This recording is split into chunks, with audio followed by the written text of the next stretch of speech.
புதுசு வரலாறு பெருசு என்ன மானுட குலமோ எங்க புகழ தொட்டது கிடையாது சாயிர பொழுதும் வேல் மார்புல இருக்கும்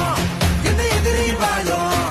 எங்க முதுக பார்த்தது கிடையாது 1000 கை ஒண்ணு சரிக்கும் உன் மனச தூக்கி நிறுத்து உன்னை பேசிட பார்க்கிற எவனோ எட்டு விழனோ வழியை கொடுத்து